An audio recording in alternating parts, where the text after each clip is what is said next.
Kaeyi with Hardware Heaven, and today I'm with Joshua, who is the executive producer from Warface and at Crytek. So tell me a little bit about what your job role is and what you actually do there. So at Crytek, I'm here to help all of the various people working on Warface do the right thing. So whatever they need, whatever Crytek needs, whatever these team needs, I'm there to give it to them. I'm there to help them out, help identify what's important, what resources they need, whatever I can do to help them. That's my job. Oversee the whole thing really and just help out. Exactly. That sounds like a good job. So tell people who don't know what Warface is in any words you can, what makes it different from other titles out there. Okay, so we think of Warface as really, it's Crytek's free-to-play shooter. And that phrase says a lot for us. Crytek, it's the Crytek quality, both visually and well as gameplay, in a free-to-play game. And free-to-play we think is a really big, exciting thing for players, and it's something that the company is taking very seriously for the future. And shooters are in our blood. We've been doing shooters for a lot of years. So delivering a Crytek quality free-to-play shooter is something that we're really excited and proud about. And for that reason alone, we think people should come look. But even beyond that, there's a number of things we do in Warface that we think are really exciting and make us stand out from the rest of the shooters or even the rest of free-to-play. Yeah. So first off is Warface does really well with both our co-op play as well as our versus play. And so whether you want to play with other people against the game, or you want to get in and play a more classic player versus player, team-on-team combat, Warface does both very well. And that really lets us stand out, because the co-op mode is a really easy way to get into the experience. And then as you begin to really understand it better, you're more prepared, or you might find that co-op is fun enough, you just want to stick around. So it's one of the things that really sets us apart, that really goes beyond just being a free-to-play shooter. Definitely. I mean, as someone who isn't that very skilled at FPS, I mean, I played Crysis 3, I played a lot of it, I love Hunter mode so much, it's really fun. But I found this game really easy to pick up. As I was playing it, you've got the people teaching you and talking to you, and the tutorial isn't just, watch slides and like this is how you do it. You're actually doing it and you're hearing it, and I think that's really good, because it will bring people who aren't so confident in FPS and maybe don't want to play Call of Duty and Battlefield because it's quite competitive. It might bring them in and then they become competitive. I think that's really good. Yeah, and so everything about that, we've worked really hard to make it accessible. We've made it easy to get into. We've changed the tutorial considerably since our first initial beta phases launched to make it easier.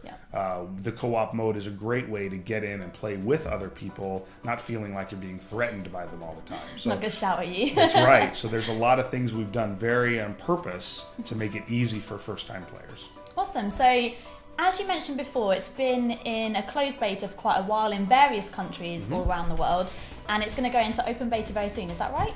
Yes. I imagine it'll be an open beta soon. We're in sneak peek right now, and have announced dates for what we're calling our pre-open beta. Right. With the expectation that if that goes well, who knows what's next. Okay. And will it only ever be on PC? Are you looking to bring it to consoles eventually, or is it something that will just stay on the PC? So what we're showing now in sneak peek is the PC version. Separately, we have announced along with Microsoft that Warface 360 edition will be coming to the Xbox 360 sometime next year. So console lovers out there, you can check it out too. That's right. One of the questions that I wanted to know, so we've got the 4 classes, that's right. If you tell me a little bit about these classes, what their job roles are. I've seen it, but for those people who haven't, absolutely. What are kind of the roles that you've got there? So part of what we really like about Warface is it's these 4 really well-balanced classes. Enough variety to give you some different ways to play, but not so much as to overwhelm you. So the 4 classes, we've got the rifleman, he's the real sort of stock standard. But also, interestingly, he provides ammo for the rest of the unit. And this is an important function, right?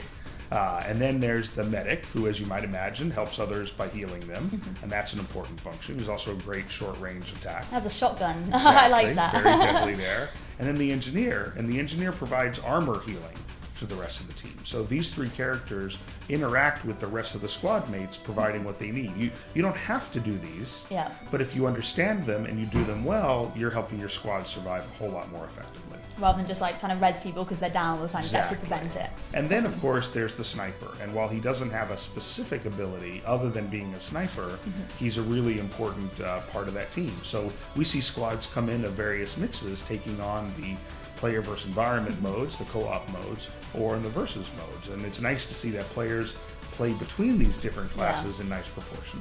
I actually, as well as playing it, I did watch some of the other people that are here playing it as well and noticed that there was an actual PvE boss. So why don't you tell me a little bit about that? I saw it was like an armoured rifleman and they were laughing because the medic was trying to take him down on his own. It's quite funny. So that is just, you encounter it randomly, or are they in every map, or? So we think about a number of ways that we try to really deliver a nice sense of surprise to the player. And one of the ways we do that is we have a large variety of missions in our co-op mode.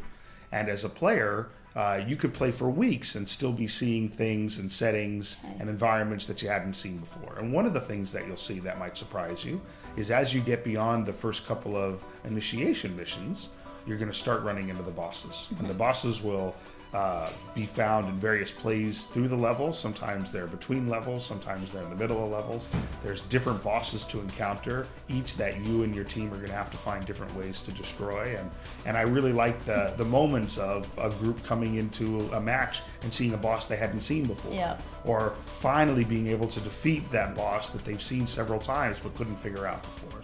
So bosses is something that we think is a nice surprise for players. Yeah, I like it. And delivering more bosses down the road is something that we'll be doing because it's a service. Awesome.